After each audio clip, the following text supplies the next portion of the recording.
Hey guys, this week I'm in the Cariboo region of British Columbia, and today I get to do something that I've wanted to do for a long time. A couple years ago, I read this book, Three Against the Wilderness, and I was so moved and inspired by the story.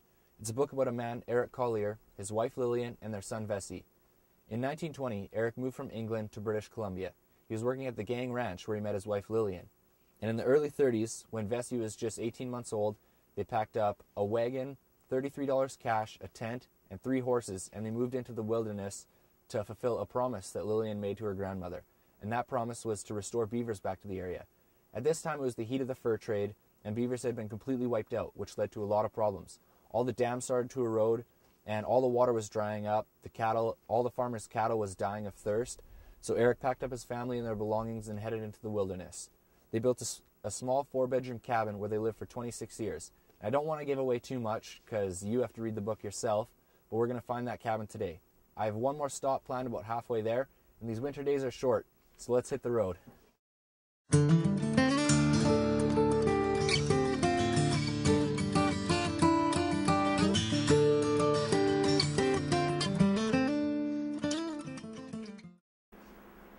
Well, it's a beautiful sunny day here in the Cariboo. We're about halfway to the homestead site from the book, and we took a little detour to a place called Farwell Canyon, and the whole Cariboo is scattered with history. You can find old Quigley holes, homestead sites, things like that. You can see in behind me here there's a homestead site, and I'm also told that here in Farwell Canyon there's a trail that goes up in the hills, and you can find some Indian petroglyphs. So we're going to go check out the homestead site, and then we're going to see if we can find the petroglyphs.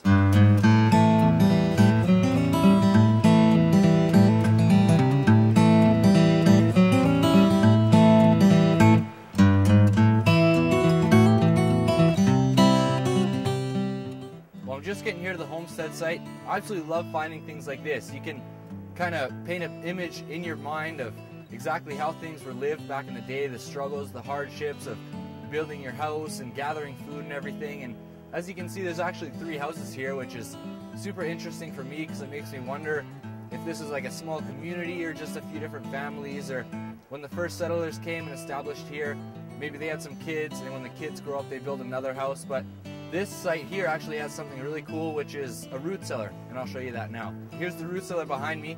These things are so cool to find because you can see just how hard life was back in the day before they had refrigerators and the small things that we take for granted today.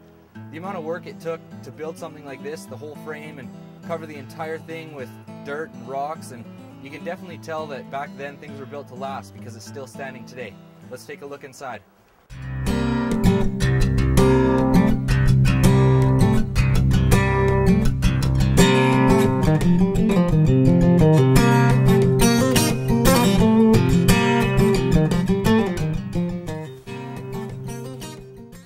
Here's one last look at the homestead site before I start my journey looking for the petroglyphs.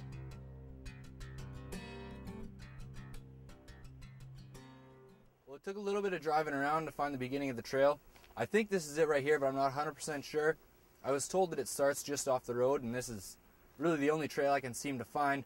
There's only mountain goat tracks on it, but I'm going to take a walk up and see if I can find something.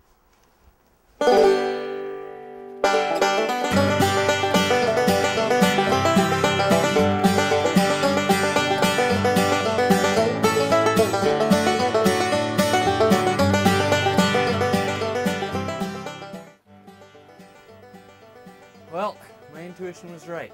The petroglyphs are right here. You can actually make out what they are quite a bit better than I thought you would be able to. Let's take a look.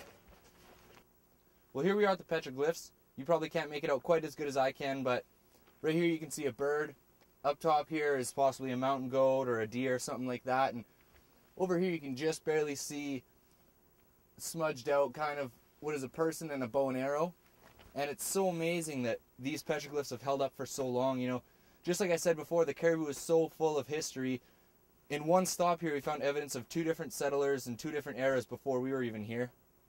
And the fact that these have stood up for so long, well over 100 years, is absolutely incredible and a really good find. Let's take a closer look. Here, the toughest to make out is the man with the bow and arrow. Down at the bottom, easiest to recognize is the bird. And at the very top, what looks to be a deer, or most likely a mountain goat. Well, that's about all there is to see here at Farwell Canyon. We found the homestead site, we found the petroglyphs. I filled my boots full of snow, so I'm ready to get in the truck, warm up, see if I can find the Collier cabin.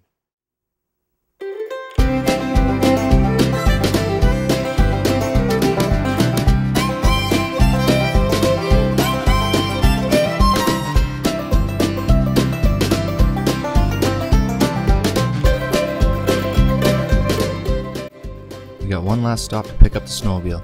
Here's an old cabin and a cool old truck on the edge of the man's property.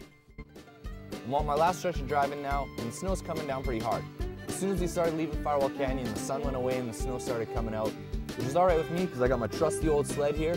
We got about 15 more kilometers on this road here, and then if my directions are right, we should have about 8 kilometers of a ride, and we'll fire up the old snowmobile and head into the cabins.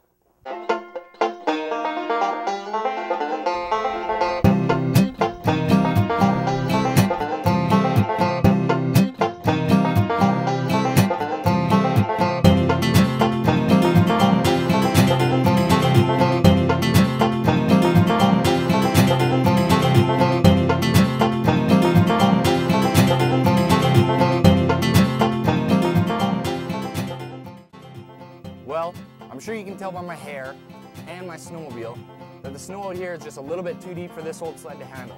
Somehow, I've made it about 7 kilometers. It was tons of fun, tons of powder, really messy. I got stuck a few times, but hey, that's all in the name of the game. Got about 1 more kilometer to go. There's a big hill right here. I doubt I'll make it back up, so I'm just gonna walk the rest of the way.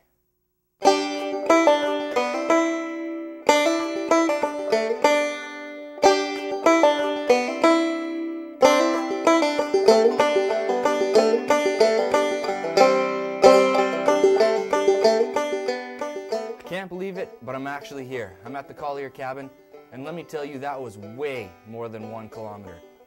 I'm guessing it was about 4 kilometers, and in that much snow, that is so hard to walk through. It's up to my knees, and I'm just plowing through it, and it takes so much energy, so I am just exhausted. I'm gonna hang out here in the cabin for a little bit, let my hair defrost, and I'll give you the grand tour.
The hike took a lot longer than I thought I was going to, so I can't stick around as long as I would like, but I'm so glad that I pushed through and got all the way here. A couple times I actually thought I was going the wrong way and I debated turning around and heading back, but I'm so glad I pushed through and made it here and got to see the cabin and the homestead. And it's so incredible that this cabin is still standing today. You know, like I said before, the military came and put a new roof on it and a couple new windows in 1994, but the whole frame of the cabin is still original from when Eric Collier and his family built it. Even the old outhouse in the back is still standing. There's a horse barn there as well, and there was one more on my way in. And let's take one more close look, and then we'll head home.